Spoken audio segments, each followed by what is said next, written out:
chẳng dân nghiệm mà dèm pi ba tọt bị phập lộn này vẫn sao về cả làm màu chuyện chẳng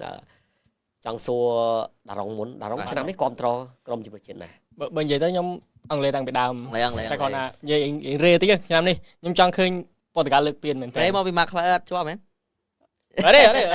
យើងចង់ឃើញពតកាលលើកពៀនណាតែគាត់ណាអ្វីដែលខ្ញុំមើលឃើញគឺតែណាអត់ឆ្ងាយពីបារាំងទេបាទអញ្ចឹងខ្ញុំគិតថា3ហ្នឹងខ្ញុំនៅតែមានអារម្មណ៍ថាបារាំងគេនៅតែហ្នឹងនៅតែហ្នឹងតដែររួចពីហ្នឹងគឺខ្ញុំឃើញអេស្ប៉ាញទៅរៀងក្មេងៗច្រើនអញ្ចឹងខ្ញុំគិតថាមិនអត់ទេអេស្ប៉ាញទៅឡើង National League ឆ្នាំមុនទេ National League ហើយ Euro ទៀតគេឡើងដាច់ប្រត់រហូតក៏ប៉ុន្តែវាអាចនឹងមានការប្រែប្រួលមួយចំនួនអញ្ចឹងណាបាទតែបារាំងគេក្មេងតែកីឡាករទេ ở trong này nhóm bị từ 4 Portugal hay Brazil Portugal lấy đấy nhóm này Brazil Brazil này nhóm mơ khơi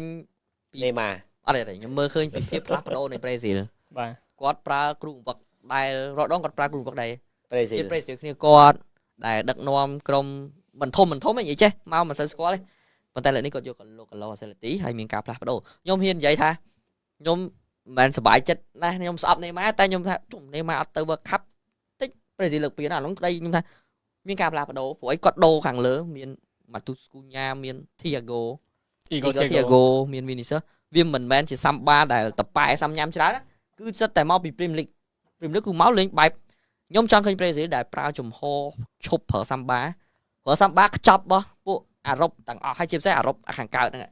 បាច់អារ៉ុបខាងលិចទេអារ៉ុបខាងកើតដូចពួកក្រូអាតពួកមួបែកខាងរុស្ស៊ីប៉ូឡូញហ្នឹងតាន់ណាអញ្ចឹងខ្ញុំឃើញពី Brazil មានភាពដាក់គោលដៅច្បាស់ឆ្នាំនេះមានការផ្លាស់ប្ដូរច្រើននេម៉ាគាត់ទៅអមែនថាខ្ញុំមិនសូវបានលេងណាតែលើពណ៌មានថាលេងប្រកួតដំបូងទៀតបាទខ្ញុំ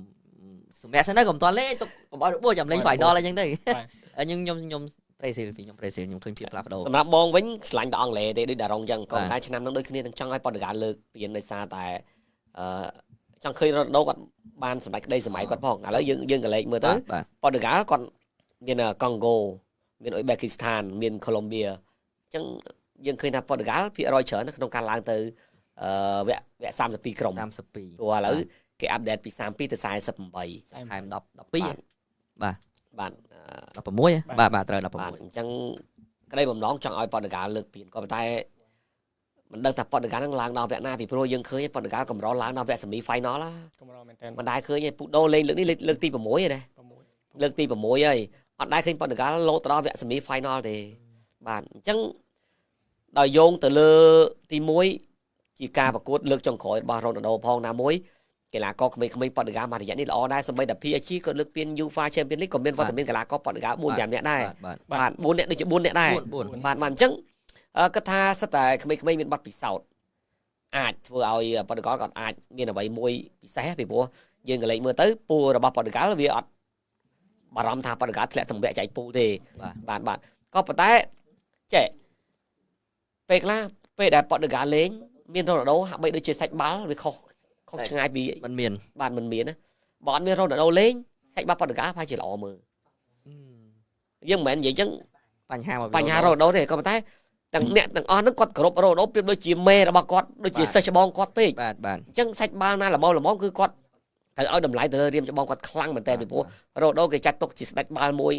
នៅផែនដីហើយបាទជាមួយមេស៊ីនឹងពីរហ្នឹងគឺទៅវិញទៅមកអញ្ចឹងពេលខ្លះបាល់ល្មមគឺកលែកទៅរៀមច្បងមុនគេហើយហើយយើងដឹងថារ៉ូណាល់ដូគាត់ឆេឆាវផងសាច់បាល់ល្មមចូលទៅវិញលាងថ្ងៃឡើបងអូនហ្នឹងបាទអញ្ចឹងពេលខ្លះរ៉ូណាល់ដូគួរតែទុកពេលវេលាណាមួយដែលគាត់ឲ្យគាត់លេងប៉ុន្តែមកហឹកក្រោយឃើញគាត់លោករ៉ូបេតូម៉ាទីណេសឃើញហ៊ានដករ៉ូណាល់ដូបំរុងដែរអត់សូវហ៊ានឲ្យលេងពេញទេមួយរយៈក្រោយនេះអត់ដែរពេញទេមានបានមើលគាត់លេងមួយឈីលីរ៉ូណាល់ដូលេងមួយឈីលីតឹងណាបាទហើយលេងទី1ទៀតណាឃើញវត្តមានកីឡាករដែលទៅលេងនៅកាណាដាអាមេរិកជាមួយមិចស៊ីកូហ្នឹងអាកាសធាតុគឺជាកង្វល់របស់ពួកគាត់តែម្ដង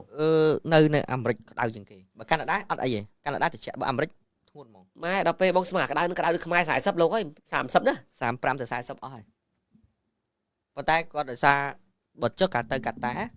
45តែគេលេងនៅក្នុងម៉ាស៊ីនត្រជាក់គេមានម៉ាស៊ីនត្រជាក់គេលេងនៅក្នុងម៉ាស៊ីនត្រជាក់អាមេរិកនេះគឺកដាវាល start ជាងធម្មតាទេអញ្ចឹងបញ្ហាឃើញកីឡាករគាត់ចាប់ដើមមិនសមអាកាសធាតុអីអញ្ចឹងមិនដឹងថាតើអញ្ចឹងបាទខ្ញុំយកប្រេស៊ីលហ្នឹងប្រេស៊ីលគេស៊ាំហ្នឹងត្រូវហើយនៅក្នុងចំណោមហ្នឹង Brazil ពួកសេរីមកពី អាមេរិកខាង អាមេរិកខាងជើង ត្ ណា បូងហ្នឹងមួយគ្នាទេ ភាគរយពួកគាត់ល្អមែនតើណា បាទ បាទ ខ្ញុំឆែកមើលមានក្រុង3មាន Dallas Houston ហើយនិង Miami ដែលរងនៅកម្ដៅខ្ពស់ហើយមានសំណើមទៀតហើយអញ្ចឹងក្លឹបធំៗប្រទេសធំៗអង់គ្លេសក៏មានអាសង់ទីនក៏មានប៉ូទុយហ្គាល់ក៏មានត្រូវប្រឈមនៅក្រុង3ហ្នឹងអញ្ចឹងជាបំផុតទេប៉ូទុយហ្គាល់ដូចបងនិយាយអញ្ចឹងអាចគេ unlucky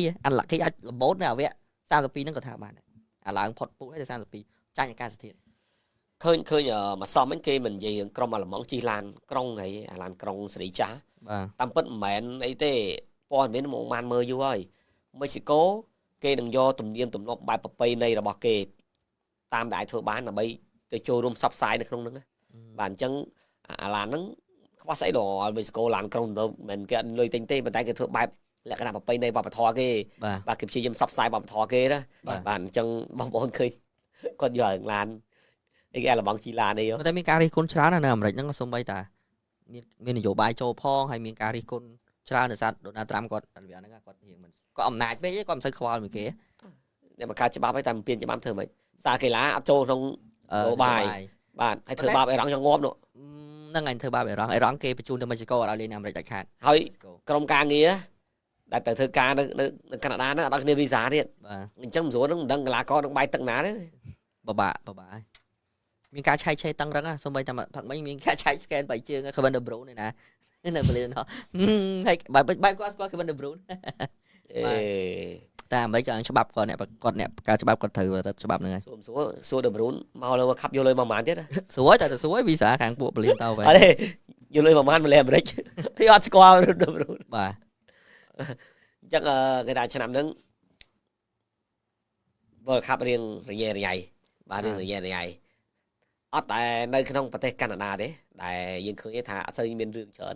តែបើថាអាមេរិកមួយមេស៊ីកូខ្លាំងមែនតើបញ្ហាតាក់ទងទៅនឹងរឿងនេម៉ាដែរនេម៉ាតាក់ទងទៅនឹងការប្រកួត World Cup ហ្នឹងដែរតើជានយោបាយរបស់ Brazil ទេអាចយកនេម៉ាមក វាបើយើ យើង ងថាអន្តរាគមន៍ដល់នាយករដ្ឋមន្ត្រីប្រធានាធិបតី វាច្បាស់ហើយបើមែនតើទៅទាំងទម្រង់ទាំងគេហៅការបំពេញនៅកាតព្វកិច្ចនៃការហាត់មិនពេញលេញទេលោកកាឡូសេឡាទីនេះសំណាងឲ្យលោកបើសិនជាជំរឿនជាតិប្រេស៊ីគេយកគាត់ហើយគ្រូវឹកណាប៉ុន្តែនេះគ្រូវឹកជាតិអ៊ីតាលីមកពីអឺរ៉ុបគេមាន culture របស់គេតាមទៅប៉ុន្តែគឺ 100% គឺមានការអន្តរាគមន៍មែនតើមិនមែនលេងទេពិតមែនហើយស្ដាយអាណិតអីគេសាប់ ចៅ Pedro បាទ Chelsea នេះក៏ល្អ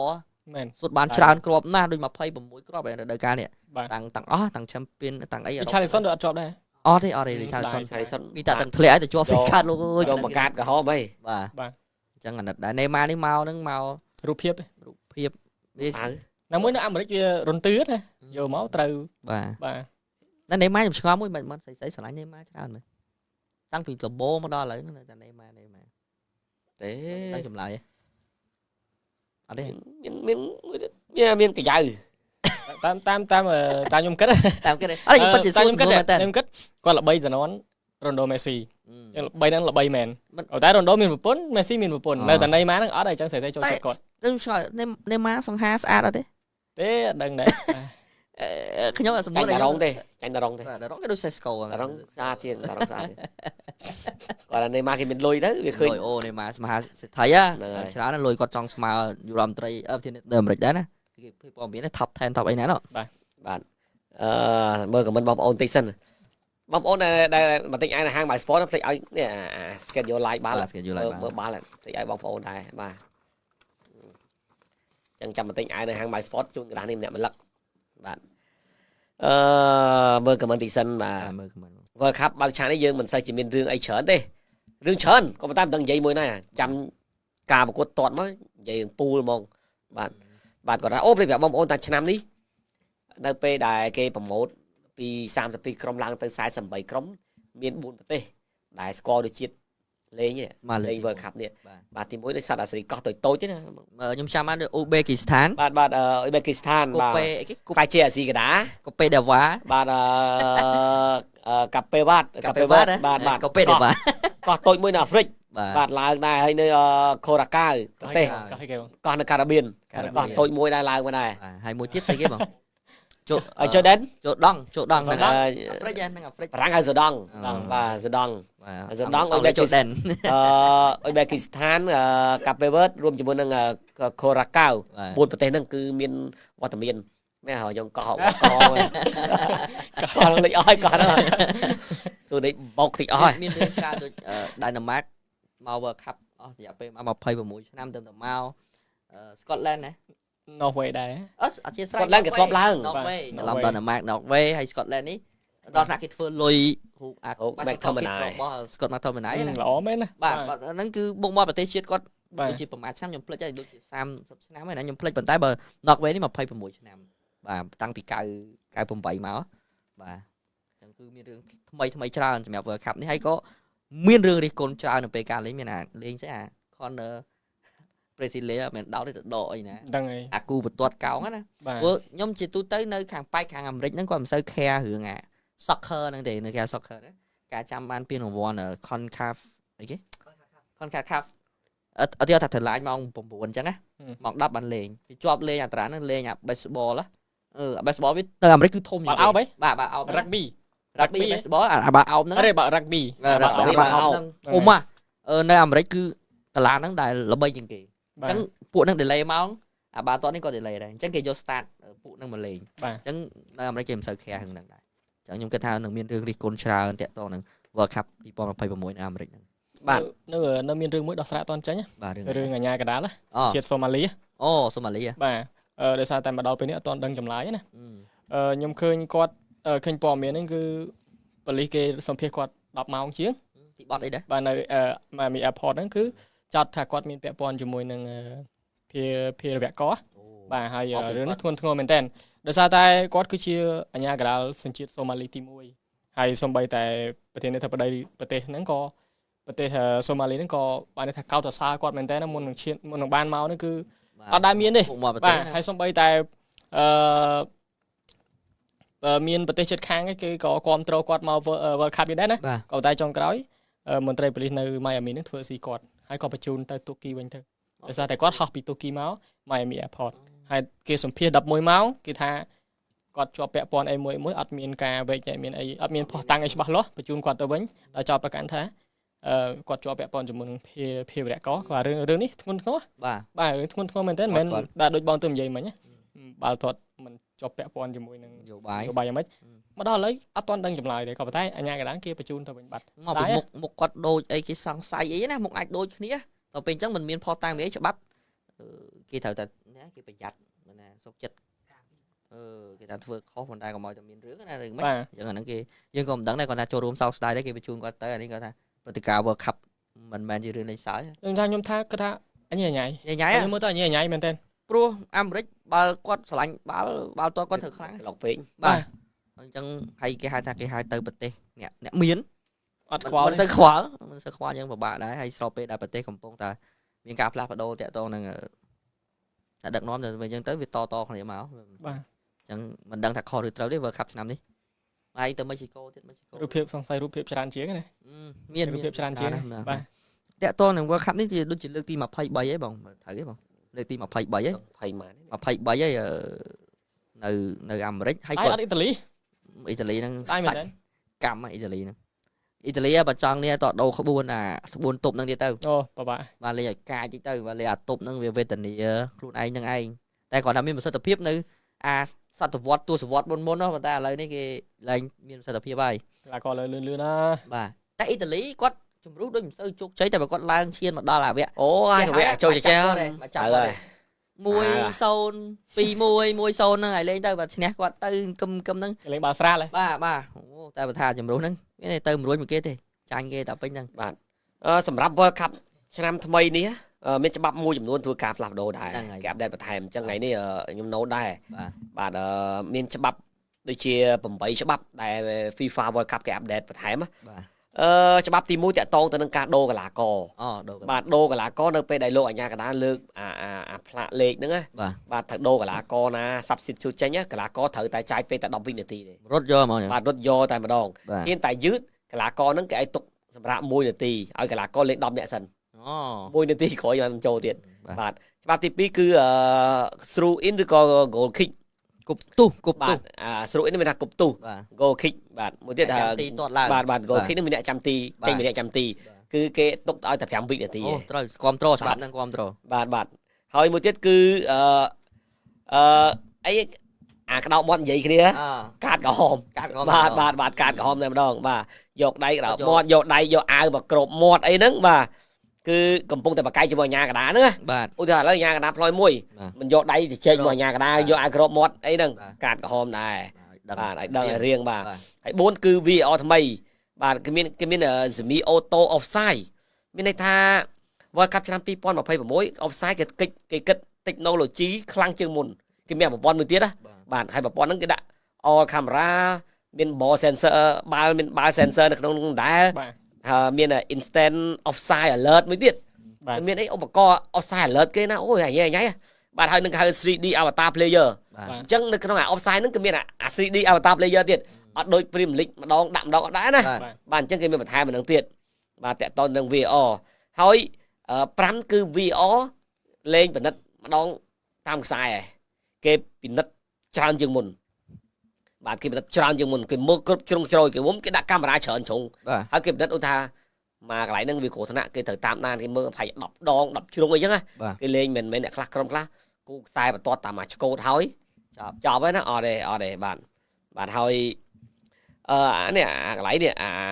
hydration break នេះខ្លាចជាចំណុចសំខាន់នេះអាកន្លែងនោះអត់តន់យល់បាទដោយសារកម្ដៅខ្លាំងគេមានអាសម្រាប់ប្រាក់ដល់14ណាគេមាន cooling break គេមាន misting fan គេមានអីច្រើនណាប៉ុន្តែនៅអង់គ្លេសគេពងតែស្នើចែកមួយគេពងតែស្នើចែកកីឡាករនៅពេលដែលទាត់កំពុងតែមានអាកាសធាតុក្តៅកីឡាករបំរុងគេឲ្យអង្គុយនៅកន្លែងគេសុំអត់អង្គុយនៅកន្លែងបំរុងទេគេសុំទៅអង្គុយនៅក្នុងបន្ទប់ផ្លាស្ទិកបំពាក់ មកមើលតាមនេះវិញ មើលតាមទូនៅពេលដែលត្រូវដូរចូលបានរត់ចេញពីបន្ទប់ផ្លាស្ទិកបំពាក់មកក្រៅអាអ្នកលើចូលក្នុងរត់ចូលទៅក្នុងបន្ទប់ស្លាមពាក់វិញ ទៅពេលចឹងវាអត់ដូចអត់មានរូបភាព លេងជាបាល់ តោះណាលេងបាល់ ពីព្រោះដើម្បីទប់នៅអាកាសធាតុក្តៅ អូបាទ បាទកន្លែងនេះគឺខាងអង់គ្លេសគេកំពុងតែធ្វើការស្នើសុំ បាទ វាមិនទាន់ចូលជាច្បាប់ទេក៏ប៉ុន្តែវាកាត់បន្ថយបាទ ដូចជាមានមួយទៀតខ្ញុំនេះវ៉ាកាត់លើកទី2អាចឆែកវ៉ាដកវិញបានទេត្រូវទេ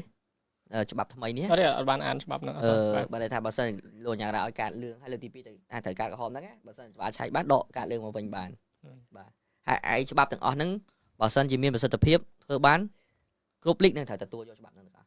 គេ apply ទៅដៃកាល់ថ្មី ត្រូវព្រោះគេតែងតែយកច្បាប់ថ្មីមកដាក់នៅអាព្រឹត្តិការណ៍ធំហ្នឹងរហូត ហ្នឹងហើយ បើជោគជ័យយកទៅទៀត តែ sensor ក្នុងបាល់អត់តទេណា អត់តនេះទៅលីក តែតាំងឆ្នាំមុនណា ដាក់កើតដាក់កើត តែលើកនេះ sensor មានបាល់ លើកនឹងមុនដាក់ដែរក៏តែអត់ apply ទេ អត់ apply ឥឡូវដាក់ម្ដងទៀត ប៉ះពាល់ business គេអាហ្នឹងវាអត់កើតទេដាក់ sensor ដាក់អីអត់កើតទេ មួយខែខ្វល់អីបាទដាក់ទៅមួយ អី ខែ មួយខែដាក់ទៅលេងយកពៀនអានេះ បាទ ពៀនប្រទេសមួយយើងលេងទៅអីទេ តែសរុបមកវិញរកការសម្រេចចិត្តគឺអាញាកដានដដែល បាទ យើងមើលខមមិនបងប្អូនតិចសិនបាទបងលឺថាមែនយូចង់បាន layout ចង់បានច្រើនតើ layout បាទ layout គាត់ចេះធ្វើទីផ្សារណាគាត់ថាគាត់ fan Ronaldo ទីផ្សារសាហាវឥឡូវ បាទគ្រប់ត្រមែនយូហើយមិនដែលបានជួបមុខសោះបាទអញ្ជើញឡើងសូបងឡើងថ្ងៃណាឡើងសូអីទៅចែកគ្នាលេង តាមមកទៅ My Sport មកបាទជួបហើយ បាយ័នលក់អូលីសេអត់បាយ័នគាត់និយាយថាគាត់អូលីមិនមែនជាកីឡាករសម្រាប់លក់ទេអូលីនឹងល្អម្លឹមគួរណាគ្រីស្តាលក់ធូរថ្លៃណា ដូចជា67លានផោនមើលហ្នឹង ហ្នឹងគ្រូគាត់ចេញហ៎គ្រូគាត់ចេញ គេពេល លោកវីរ៉ា វារ៉ាណា បាទវីរ៉ាគាត់អ្នកប្រម៉ូទគាត់ឡើង ពេលហ្នឹង Man U គេនៅអោបកសោប Rashford ពេកមិនត្រូវទិញ Olise ហ្នឹងទៅ ប៉ូលីសហ្នឹងដំបងលេងរ៉ូបែខេមទៅអា OMF បាទ បំរើស្លាប់មិនប្រយុទ្ធឥឡូវចូលគាត់ចូលលក្ខណៈបំរើប្រយុទ្ធឥឡូវនេះបាទចូលរ៉ូមេស៊ីឥឡូវ បាទល្អ Olise នេះមានការចំណោមពរនៅពីអធិរាជឆាវយណាហៅឈ្មោះសា គាត់ថាកម្មវិធីបងល្អមានបងជំនាញផ្នែកកីឡាច្រើនតែជាការសំណូមពរសូមបងជួយនិយាយរឿងកីឡាក្លឹបផ្សេងនិងប្រវត្តិគ្រូនិងក្លឹបឲ្យបានច្រើនជាងនេះព្រោះបើបងនិយាយតែក្រុម Man U ដែរច្រើនវាមិនសូវមានការតាក់ទាញនិងស្ដាប់មិនសូវជក់ចិត្តឃើញបងសុកច័ន្ទនាធីនិងបងង៉ែនិយាយមានអ្នកមើលច្រើនមិនមែនប្រៀបធៀបទេនេះជាមតិរបស់បងអូនសូមអភ័យទោសពីបងក្រុមបងមានជំនាញផ្នែកកីឡាបាទបងអូននិយាយត្រូវហើយបាទអធិរាជឆាវ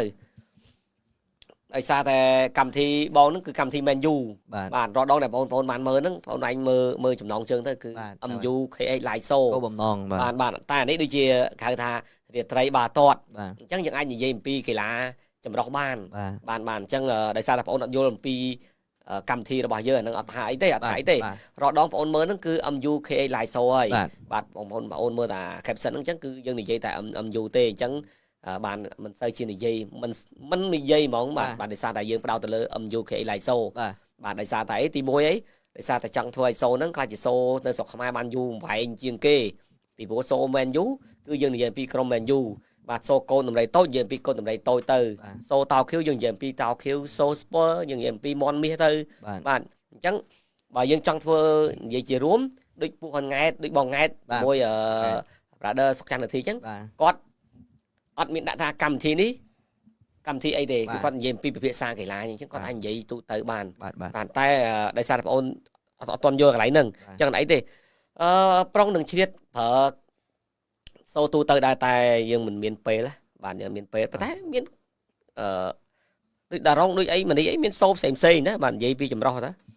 យើងមកការសូ Man U នេះក្លឹបផ្សេងតើមានសូទេអត់ទេចង់និយាយថាយើងនិយាយពីចម្រោះមានសូផ្សេងមើលតាបាទនៅ Power Sport អីនោះមានបាទនេះអីមានអីអាប់ឌុលណាគ្រីនិយាយបាត់ខ្មែរដូចផ្ទះអញ្ចឹងអូអត់បានទេអាប់ឌុលណាគ្រីបាទតាមនេះខ្ញុំមានជំរឿ3ដែរលើកពីបារាំងអេស្ប៉ាញប្រេស៊ីលខ្ញុំប្រេស៊ីលបារាំងនៅតែខ្លាំងអេស្ប៉ាញនៅខ្លាំងប្រេស៊ីលនៅខ្លាំងអាសង់ទីនមួយទៀតដាក់មកមកត្រូវហ្មងសង់ទីនមើលទៅដូចអត់ទាន់ហ៊ាននិយាយតែខ្ញុំនិយាយថាអត់លេងនៅអាមេរិកព្រោះក្រុមធំៗនោះធ្លាក់តិចលេសារអាកាសធាតុបាទគាត់ចេញនេប៉ាល់មកចាំមើលលេងប្រហែលជាអត់សូវល្អមើលបាទពួកអឺរ៉ុបគឺចាញ់ក្តៅហើយតែក្តៅហើយឡើងខ្វល់អីហើយមុខដូចម៉ែងទេក្តៅហើយអស់កម្លាំងហើយមើលទៅដល់ពេលគាត់ក្តៅគាត់មនុស្សគាត់ដែរនៅហាក្តៅដូចយើងវិញយកទៅអាមេរិកអីធម្មតាប៉ុណ្ណេះមានអីទេតែគាត់ដែរក្តៅមកគឺនៅស្ងៀមទេដូចត្រូវអីចឹងដូចអាលៀកភ្លើងចឹងគឺនៅស្ងៀមទេអញ្ចឹងគឺចាញ់ហើយបើដាក់មិនសិនតិចមានអីអត់ដាក់ទៀតអញ្ចឹងធ្ងន់ណាដូចពួកអីគេណកវេពួកនៅតិចហ្នឹងហើយមកទៅដឹងថាពិបាកទ្រាំហើយអង់គ្លេសហ្នឹងគឺពិបាកជាងគេបាទតែអាស៊ីយើងអាហ្វ្រិកជប៉ុនអីជប៉ុនអីតែត្រូវហើយអាស៊ីប្រហែលប៉ុណ្ណឹងបាទអញ្ចឹងរឿងពិបាកដែរអញ្ចឹងពិបាកនៅអាមេរិកនេះអញ្ចឹងការដូរទ្វីបមួយលើកគេឲ្យប្រេស៊ីលលើកទី6ប្រេស៊ីលឈ្នះ5ដងច្រើនជាងគេហើយមុននឹងមកហ្នឹងគេបានឲ្យកីឡាករគេទៅសារៈមន្ទីរទៅមើលគេតាំងប្រវត្តិឈ្នះពាន World Cup ណាអញ្ចឹងគេចង់ប្រាប់ថាមកលើកនេះត្រូវយកមកដាក់នៅទូនេះមួយទៀតខ្ញុំគ្រប់គ្រងប្រេស៊ីលឆ្នាំនេះមានបានមើលព័ត៌មានបែកធ្លាយរឿងគេថា Man U ចង់បានកកូរ៉េឡាពី Chelsea បានមើលឃើញណាតែអត់និយាយទេម្ដងនិយាយបាទបើមកមែនផ្អាកសូមួយអាទិត្យពីរអាទិត្យមកអត់ឡាយតិចមកមែនអត់ចូលចិត្តអត់មាននិស័យជាមួយអូនហ្នឹងមកពីសក់មែនដឹងមិនដឹងមិនសក់ទេសក់បើយើងនិយាយថាសក់ផាទិកដូគូមកដូចតោហើយសក់នេះវារួចប៉ុន្តែយើងអត់មានថាទៅរើអើប៉ុន្តែដូចគូឡាដូចវាគូឡាដូចមិនអីគូឡាហ្នឹងដោយសារមិនគាត់អន់ទេណាអូគាត់ចង់សុំ Chelsea ចាញ់ហើយក៏អាចនឹង Chelsea ព្រមលក់អញ្ចឹងគេចេះអូសមក Man U ទៀតណា Talk Sport អូសមកបន្តិចទៅខ្ញុំថាវាមិនដែរទេ Man U បន្តិចទេ Sport ប្រហែលហ្នឹងចាញ់ច្រើន60លាន67លានផោន60ចន្លោះប៉ុណ្ណឹងណា Man U ទៅទិញ Lewis Hall របស់ Newcastle វាមិនប្រសើរជាងវ័យ21 20ឆ្នាំគាត់កម្រិតល្អដែរអញ្ចឹងអានេះជាការផ្សារភ្ជាប់ទេឥឡូវបន្តិចផ្សារកីឡាករណាចង់ចេញពីក្លឹបផ្សារមក Man U តិចមកបាទផ្សារភ្ជាប់ Man U តិចមកមានតម្លៃខ្លួនមានមុខមាត់លើសារព័ត៌មានកូរ៉េឡាគាត់នៅបច្ចេកមួយអេស្ប៉ាញគាត់ផ្ដោតលើជំរឿជាតិគាត់ទេព្រោះថាណា Chelsea កាន់តែធ្លាក់ឆ្នាំក្រោយស្លាប់ឆ្វេងអេស្ប៉ាញច្រើនលេងអេស្ប៉ាញដូចកីឡាករអីគេ Carrera របស់ Man U ពីមុននឹងផ្សេងទៀតអញ្ចឹងកូរ៉េឡាបើសិនជាគាត់អាចនៅបន្ត Chelsea ហើយបន្តធ្លាក់ចេះអាចបាត់បង់កែជំរឿជាតិគាត់ដែរណាបាទមានខមមិននេះទៀតមើលខមមិន YouTube សអង់គ្លេសបាទ according to Fabrizio he mentioned in the title rabbit are good fish are bad the question is will we get fish or rabbit ចង់លេដល់ទេបងអើយខ្ញុំអត់ឃើញដែរតែមើលក្នុង YouTube ទេអូមើលឯងគាត់ទៅសេខ្មែរដែរមានណាដល់បែរតែសេគាត់ថាចេះយោងតាមឃើញអង់គ្លេសម៉ូណូដារ៉ុងគាត់បានលើកឡើងចំណងជើងថាទុនសាយក៏រួច ត្រីផ្ទក់ក៏រួចដោយមករ៉ាប់ប៊ីតមិញហ្នឹងណាខ្ញុំចាំមកឲ្យសំណួរ ទុនសាយក៏រួច បាទ ទុនសាយក៏ល្អត្រីក៏រត់ដែរ ក៏បកអត់ត្រូវទេតែពិតគេថាទុនសាយក៏រួចត្រីផ្ទក់ក៏រួចសំណួរសួរថាតើយើងនឹងបានត្រីផ្ទក់ឬទុនសាយហ្នឹងគាត់បែបវាយបងគាត់ translate ពីខ្មែរមកអង់គ្លេសមកជាមិនត្រូវណាប៉ុន្តែពិតគាត់សេះខ្មែរដែរ គាត់ថាខ្ញុំលើកឡើង ហ្នឹងហើយណែ ហើយខ្ញុំលើកឡើងខ្ញុំថាទាំងទុនសាយទាំងត្រីទូបោះចោលទាំងអស់មិនល្មមទេគឺបោះចោលហើយថ្លៃ ចេះចេះគាត់និយាយមើលទៅ ប៊ីតរ៉ៃខ្ញុំលើរ៉ាប់វិញខ្ញុំចាប់អារម្មណ៍ឃើញខមមិនដឹងដែរក៏មិនខ្មែរទេ មើលក្នុង YouTube អង់គ្លេស ឲ្យជាប់ translate តែប៉ុតអង់គ្លេសទាំងអស់ត្រូវអត់ ហ្នឹងអង់គ្លេសអត់ អូ មែន បាទបាទ បងម៉ាត់អូបងនេះដឹងបងនេះមហាម៉ាត់សយ៉ាត់ ហ្នឹង ហ្នឹងហើយបងហ្នឹងហើយឈ្មោះគាត់បងឌីណាហ្នឹងហើយមកទៅបាទ អូអញ្ចឹងយ៉ាឆ្ងល់ក្នុង YouTube សអង់គ្លេស